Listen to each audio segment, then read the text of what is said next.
ઉત્તરાયણના દિવસે કોઈ લોકોને ઈજા ન પહોંચે, પશુ પક્ષીઓને કોઈ ઈજા ન પહોંચે તેને માટે રાજકોટ શહેર પોલીસ, આરટીઓ અને અર્પિત ઇન્સ્ટિટ્યૂટ દ્વારા નાટક ભજવવામાં આવ્યા હતા અને રેલી યોજવામાં આવી હતી। બાળકો દ્વારા અલગ અલગ 4 થી વધુ નાટકો ભજવવામાં આવ્યા હતા। ગળું કપાઈ ન જવું, પક્ષીઓને ઈજા ન થવી અને અગાસી પરથી પડી ન જવું તેવા નાટકો ભજવીને બાળકો દ્વારા જે છે તે લોકોમાં જાગૃતતા લાવવામાં આવી હતી। આ રેલી રેસકોર્સ રિંગ રોડને ફરતે નાટકો ભજવવામાં આવ્યા હતા અને લોકોને જાગૃત કરવામાં આવ્યા હતા। ઉત્તરાયણના દિવસે વાહન ચાલકોએ સાવચેતી રાખવી જોઈએ, ગળામાં મફલર બાંધવું જોઈએ, હેલ્મેટ પહેરવું જોઈએ। લોકોએ ઉત્તરાયણ ઉજવતી વખતે મનુષ્ય અને પશુ પક્ષીઓની સાવચેતી રાખવી જોઈએ। ઉત્તરાયણના તહેવારમાં ચાઇનીઝ દોરીઓ પર બેન્ડ લગાવવામાં આવ્યો છે, તેમજ લોકોએ પતંગ ચગાવવા ચાઇનીઝ દોરીનો ઉપયોગ ન કરવો જોઈએ। આ ઉપરાંત પતંગ ચગાવતી વખતે પશુ પક્ષીઓનું ધ્યાન રાખવું જોઈએ। મહિલાઓની સાથે કોઈ અનિચ્છનીય બનાવ ન બને તેનું ધ્યાન રાખવું જોઈએ।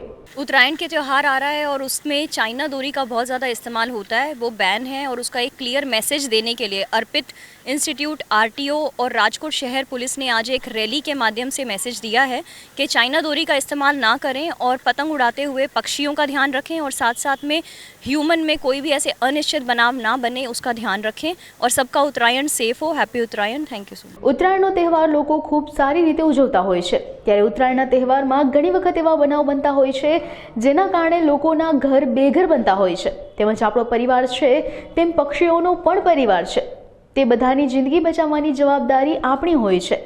દોરાથી બચવા વાહન ચાલકોએ મફલર, હેલ્મેટ અને નેકબેન્ડ પ્રોટેક્શનનો ઉપયોગ કરવો જોઈએ। બધા મકર સંક્રાંતિનો તહેવાર ઉજવવા માટે જઈ રહ્યા છે।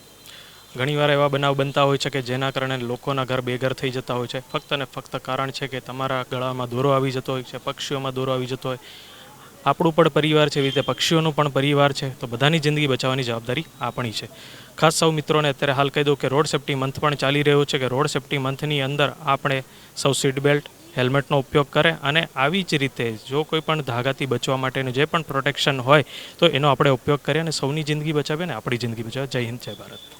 અર્પિત ઇન્સ્ટિટ્યૂટના બાળકો દ્વારા મનુષ્ય તથા પશુ પક્ષીઓના નુકસાનને અટકાવવા નાટકો અને રેલી યોજવામાં આવી હતી। બાળકો દ્વારા દોરીથી ગળું કપાઈ જાય, પક્ષીઓને ઈજા થાય, અગાસી પરથી પડી જાય તેવા નાટકો દ્વારા લોકોમાં જાગૃતતા લાવવામાં આવી હતી। આ દરમિયાન અર્પિત ઇન્સ્ટિટ્યૂટના 800થી વધુ બાળકો જોડાયા હતા। મારું નામ ડૉક્ટર નરેન્દ્ર સિણોજિયા, મેનેજિંગ ડિરેક્ટર અર્પિત ઇન્સ્ટિટ્યૂટ। આજના દિવસે જે રાજકોટ શહેર પોલીસ અને આરટીઓ અને કોલેજના સંયુક્ત ઉપક્રમે જે રેલી થઈ છે એમાં બાળકોએ સરસ મજાના કાર્યક્રમો કર્યા, નાટક ભજવ્યા છે।